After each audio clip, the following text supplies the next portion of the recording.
अभी इंतजार हो रहा है बंगाल से फाइटर दीदी का, ममता जी का, जिन्होंने नारा दिया मां माटी मानुष, और तमाम कोशिशों के बावजूद जिन्होंने भारतीय जनता पार्टी को खदेड़ने का काम किया वेस्ट बंगाल से।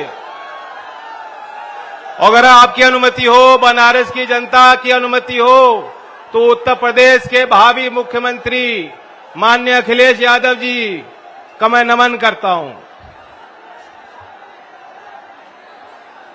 और आप सभी लोगों को प्रणाम। हमारे यहां ये मान्यता रही है कि जो भी प्रार्थना समाज के बीच से होती है, सामूहिक तौर पे अगर कोई प्रार्थना होती है तो वो पवित्र भी होती है और वह कामयाब भी होती है। और इसलिए चुनावी सभा में सबसे प्रथम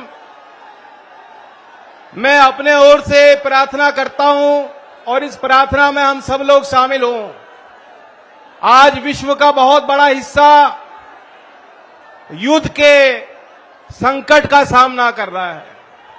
हम प्रार्थना करते हैं कि विश्व के सभी नेता मानव जाति से हो रहे नुकसान को समझें, हिंसा के रास्ते को छोड़कर समस्याओं के समाधान के लिए तत्पर रहें। और मेरी प्रार्थना है कि भारत के नागरिक जो यूक्रेन में बड़ी संख्या में अभी भी नौजवान फंसे हुए हैं, मेरी प्रार्थना है कि सभी वो नौजवान सुरक्षित अपने घरों तक लौट सकें। दिखावा तो बहुत हो रहा है और चुनावी भाषणों में प्रधानमंत्री जी ने ऑपरेशन गंगा का नाम देकर चुनावी राजनीति का हिस्सा बनाने की कोशिश भी की है। मैं आपके संज्ञान में लाना चाहता हूं, लगभग 3 दशक पहले जो कुवैत में वॉर हो रही थी, तब लाखों लोग हमारे भारत के वहां उस वॉर जोन में फंसे थे। बसें लगाकर उनको कुवैत से जॉर्डन ले जाया गया और फिर जॉर्डन से हवाई जहाजों के माध्यम से भारत वापस लाया गया। और पूरे दुनिया ने हमारे उस समय उस प्रयास को सराहा था और Guinness book of world record में वो इवैक्यूएशन की चर्चा हुई थी। तब कोई नाम नहीं दिया गया था, लेकिन अब नाम दिया गया है, क्योंकि ऐसा लगता है कि सत्ताधारियों की नजर यहां सिर्फ गंगा पे और यूपी के चुनाव पर है। यूक्रेन में फंसे हुए नौजवानों पे उनकी नजर, उनकी फिक्र नहीं है। लेकिन मैं मानता हूं कि जब गंगा जैसा नाम रखा है तो अंत भी अच्छा होगा और हमारे सभी नौजवान सुरक्षित लौटेंगे। ये बनारस की धरती पे विशाल कार्यक्रम हो रहा है। मैं बधाई देता हूं। ओम प्रकाश राजभर जी अभी बोल रहे थे, सिंबल हमारे अलग अलग हैं और अब इस दौर में जो अब 7वां दौर होगा 7 तारीख को, इसमें आपको चुनाव करना है। कहीं लिफाफा है, कहीं छड़ी है और कहीं साइकिल का निशान है। हमारी लड़ाई एक, हम सबकी लड़ाई एक, और आज हम सब इकट्ठा हुए हैं। बनारस की राजनीतिक धरती है, बनारस धर्मनगरी भी है, और जब बनारस कोई आने की सोचता है तो कल्पना करता है अविरल गंगा की, बनारस के विश्व प्रसिद्ध कलाकारों की। जब कोई बनारस आता है तो बिस्मिल्लाह खान की शहनाई की आवाज कानों में चलती है, रविशंकर जी के सितार, गिरजा जी का मधुर संगीत, पंडित विकास महाराज जी का सरोद, ये आज भी जो है हमारे कोई बनारस आता है तो कानों में चीज चलती है। तो हम सब के लिए बनारस की धरती पवित्र है, करिश्माई है, और मेरे लिए व्यक्तिगत तौर से, क्योंकि ये किसानों की धरती है, ये बनारस चौधरी चरण सिंह जी की कर्मभूमि रही है। और आज भी यहां गांव देहात में आप जाएंगे और देखेंगे कि हर घर में तस्वीर अगर एक सरदार पटेल जी की लग रही है तो चौधरी चरण सिंह जी की तस्वीर भी अभी तक आपने अपने घरों में लगा रखी है। तो इसलिए मेरे लिए परम सौभाग्य है कि बनारस की धरती पे आज आपके बीच आकर मैं संदेश दे पा रहा हूं। आपको फैसला लेना है और चूंकि हम पश्चिम से चुनाव लड़कर आपके बीच में आ रहे हैं, आप मुझसे पूछ भी सकते हो कि चुनाव में काबा, पूछ सकते हो ना चुनाव में काबा।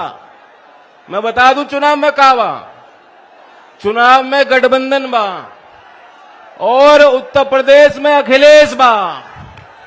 और आज बनारस की धरती पे जब ममता दीदी आएंगी तो खेला भी होए बेना, ममता दीदी का खेला भी होए बेना। बात तय हो चुकी है। आज छठे चरण का मतदान हो रहा है और लोगों ने तय कर लिया इस बार जो हम लोग मिलकर सरकार बनाएंगे उसकी दो प्राथमिकता होंगी। सबसे पहले किसान का सम्मान, किसान का सम्मान, और सरकार की प्राथमिकता में सबसे पहले होगा प्रदेश का नौजवान। ये दो ही चीज हैं, ये दो चीज हैं। आपने 5 साल की बाबा की सरकार देखी, मोदी जी केंद्र में है, दावा करते हैं कि डबल इंजन की सरकार दी है। मैं पूछना चाहता हूं बनारस की धरती पे, क्या जो धान की पैदावार आप करते हो क्या खरीद हो रही है? क्या एमएसपी भाव किसानों को मिल पा रहा है? क्या आपकी आय जो 2022 में दुगनी होने वाली थी दुगनी हुई है? और इनके शासन में हम भूल नहीं सकते किस तरह से किसानों को कुचला गया। लखीमपुर के नरसिंहार को कोई नहीं भुला सकता।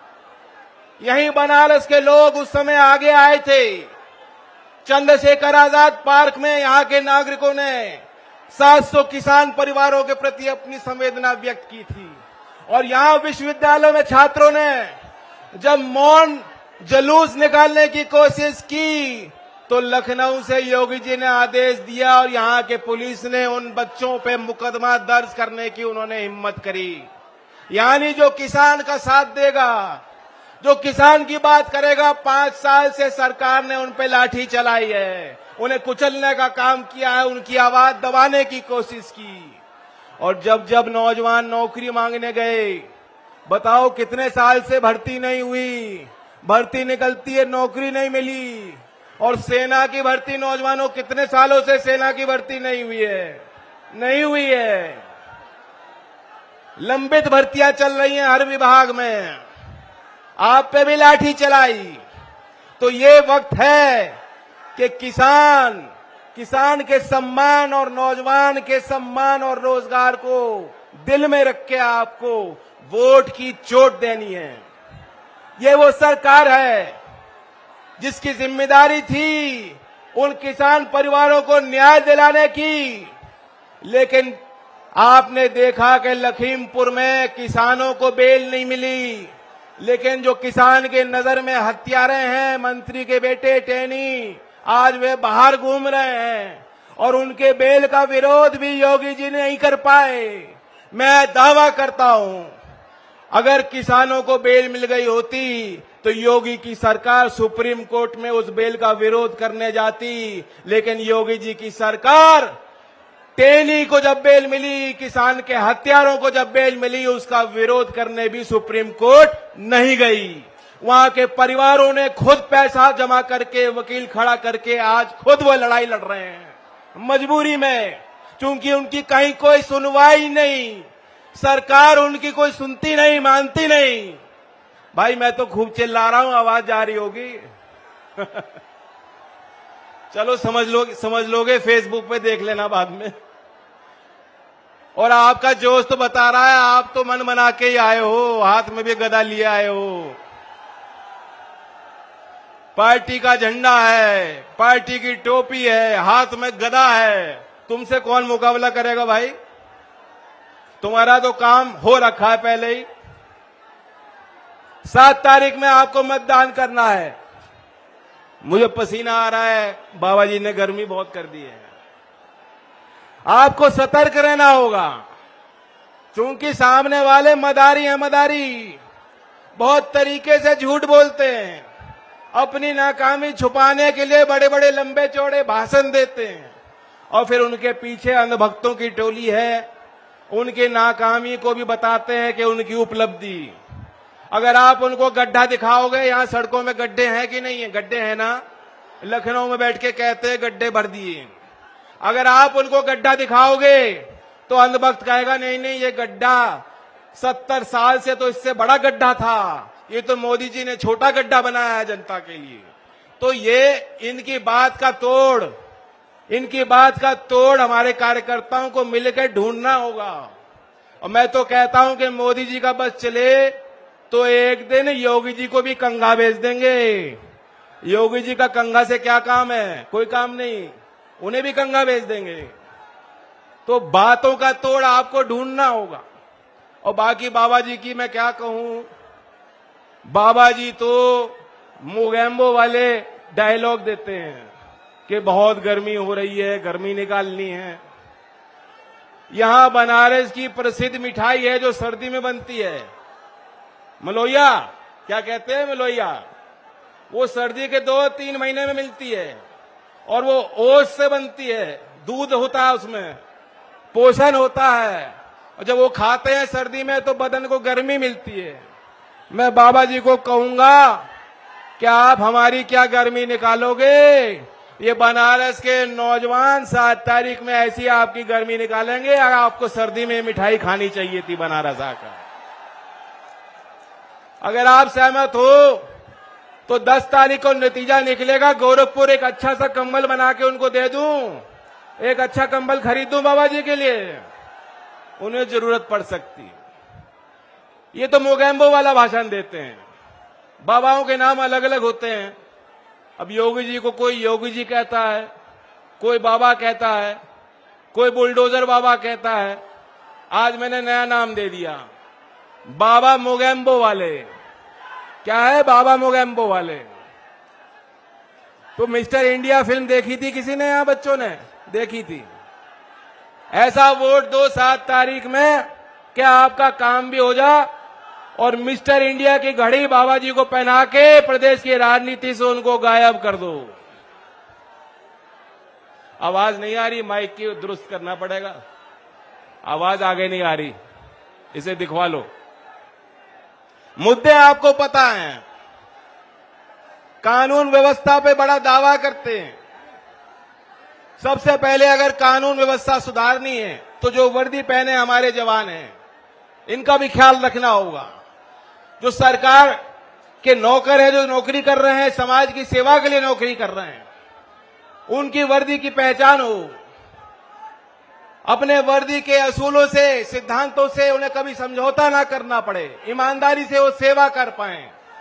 और मैं इन पुलिस कर्मियों को याद दिलाता हूं, चौधरी चरण सिंह ने देश में पहला पुलिस आयोग का गठन किया था और जब जब उन्हें मौका मिला बहुत सख्त प्रशासन उन्होंने दिया। जनता को याद होगा जब चौधरी साहब को मौका आपने दिया था, एक बार संकट की घड़ी पैदा हुई, 27,000 पटवारियों को बाहर करके उन्होंने लेखपालों की जब भर्ती की। कोई नहीं सोच सकता था ऐसा हो जाएगा, कोई नहीं सोच सकता था, कल्पना नहीं कर सकता था। लोग कह रहे थे दबाव बनाओ तो चौधरी साहब झुक जाएंगे। और इस क्षेत्र में उस समय की कहावत है चौधरी साहब को लेके कि चरण सिंह धान पछोरलन बिना कूटले, चरण सिंह धान पछोरलन बिना कूटले, पटवारी बस्ता रखी दहलन बिना पूछ ले। इसी क्षेत्र की कहावत है। हर 23 दिसंबर को जब अखबार पढ़ता हूं, बनारस के अखबार में छापी जाती है। चौधरी चरण सिंह जी के उस शासन को याद करो। आपने चौधरी चरण सिंह जी देखे, करीब से देखे, आपने चौधरी अजीत सिंह जी देखे, आपने आदरणीय मुलायम सिंह यादव जी को देखा है, आपने अखिलेश यादव जी को अपने बीच देखा है। आज हम लोग सब आपके यहां आए हैं। मैं आपको विश्वास दिलाना चाहता हूं कि जब हमारे दोनों परिवार मिलकर साथ काम कर रहे हैं, जब गठबंधन साथ मिलकर काम कर रहा है, तो जो हम मशाल जलाएंगे उसकी रोशनी, उसका प्रकाश हर प्रदेश के हर गरीब व्यक्ति के घर और मकान तक पहुंचेगा। आपके घर तक उसका प्रकाश पहुंचेगा। हम इस रास्ते से हटने वाले नहीं हैं। और बहुत तरह तरह की बात हो रही है, लेकिन जैसा मैंने पहले कहा, 5 चरण में तो सरकार गठबंधन की बन चुकी है। हमारी गठबंधन की सरकार 5 चरण में बन चुकी है, आज 6वां चरण और है। और फिर बनारस के क्षेत्र से मैं उम्मीद करता हूं कि पूरा आशीर्वाद आप देंगे, ताकि बड़ी संख्या में हमारे विधायक बने, बड़ी संख्या में हमारी सरकार ताकतवर बने और हम किसान और मजलूम और गरीब शोषित वर्ग वंचित समाज के लिए काम करें। चौधरी चरण सिंह, बाबा भीमराव अंबेडकर के सामाजिक न्याय के आदर्श को जिंदा रखें। यही मेरे लिए आशीर्वाद होगा। धन्यवाद।